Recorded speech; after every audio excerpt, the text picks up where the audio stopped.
Winning build fights is an extremely difficult task for some players, but through practicing the right way and learning the dynamic of these types of fights, you'll learn very quickly how easy it is to win build fights. The practice will definitely be a difficult task, but of course nothing I'm sure any of you can't handle. In this video today, I'll be going over my secrets to winning more build fights. I don't mean to imply that I'm as good as FaZe Sway when it comes to building skills. I think we can all agree he's probably the best builder in the world at the moment, both on controller as well as just in general. By the end of the video today, my goal is to get you guys on the path to success and winning more build fights. I recommend watching this video all the way through to the end to not only listen in on the important tips I'm going to give you guys, but to watch the gameplay in the background as you guys might learn something. Before we get started, comment down below and tell me whether or not you guys like the pump shotgun better or the combat shotgun better in build fights. Anyway guys, let's get right into the video. We're going to start off today's video talking about movement in a build fight. You guys should always be moving in build fights and maintain a fast speed. This is where the difficulty comes into play, since a lot of you guys still aren't where you need to be with the speed of your edits and builds, and a lot of the times I kill players in public matches and arena matches in a build fight. 9 times out of 10 it's because they messed up, which caused them to slow down. If you guys are consistently moving in build fights and have a good mindset for where your builds need to be placed, all while staying error free, you'll see more success in your build fights. In a build fight, the last thing you want to do is box up or drop down to forfeit the fight, since you blew through all of your materials for absolutely no reason at all. And staying on low ground in a build fight definitely limits the choices you have when it comes to making plays. High ground of course isn't everything, but it's important that you guys know how to retake high ground if you do lose it. There's so many videos both on YouTube and on other websites that show how to retake high ground successfully. I recommend watching players like FaZe Sway and channels such as Pro Guys to name some that will help you out in learning how to retake high ground. For controller players out there who jump with X, I highly recommend that you guys change your jump bind to R3 or another button that doesn't require you to take your thumb off the joystick to jump. It definitely makes your builds faster and smoother, and you'll see a decline in the amount of errors you guys have. This next part of the video is going to be a little trick of mine, which is called pre-editing.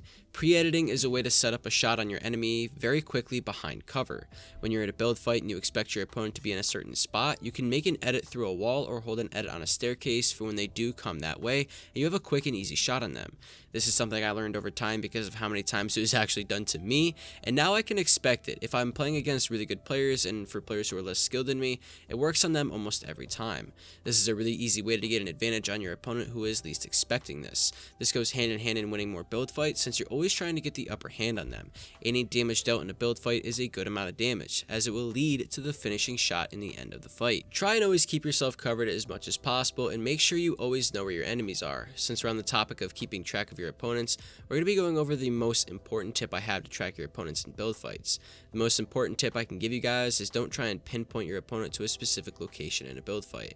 If it's a good player, he or she will always be moving around in the fight and shifting locations and directions.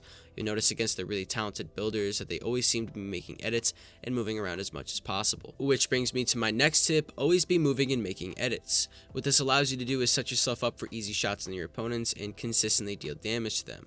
It's important to note, however, that staying in one spot after your edits may hurt you. For example, if you own a floor and your opponent is below you, make the edit and try and find some easy shots this way. Build fights can only be won if you're consistently behind cover and are healthy in the fight. Make some pop edits for easy shots and to deal damage to your enemy as well as their builds. Applying pressure to your enemy's builds and consistently moving are two key components to being successful in build fights. Over time, by doing this, you'll start to notice how much damage you can do by consistently moving fast and popping edits on your enemies. The best advantage you can have in a build fight is shooting your enemy while they're defenseless. When they have their build menu out, they can't shoot at you. If your opponent takes shots at you, make sure you're behind cover. This is where fast building and editing will come into play. Practicing build fights with your friends and teammates is another key component in winning build fights. The more build fighting you practice, the more successful you will be in game, especially for solo matches. I got better because I realized that solo matches are just consistent 1v1s. My game sense is already very high, so I said to myself, if I can learn to build fight like a champ, I know I could have more success in solos, and I was right, because I won a lot more solo matches than I did previously in my career. Try not to change up your build sensitivity too much either. I found that the more I messed with my build sensitivity, the less amount of build fights I won, because I wasn't used to the muscle memory. If you're comfortable building where your current sensitivity is, don't change it. If you practice using these tips and consistently practice build fights, you're bound to have more success in game. If this video did help you guys out, leave a like as well as subscribe for more tips videos just like these. Use my code YTVerbis in the item shop, and I'll catch you guys next video. Peace out.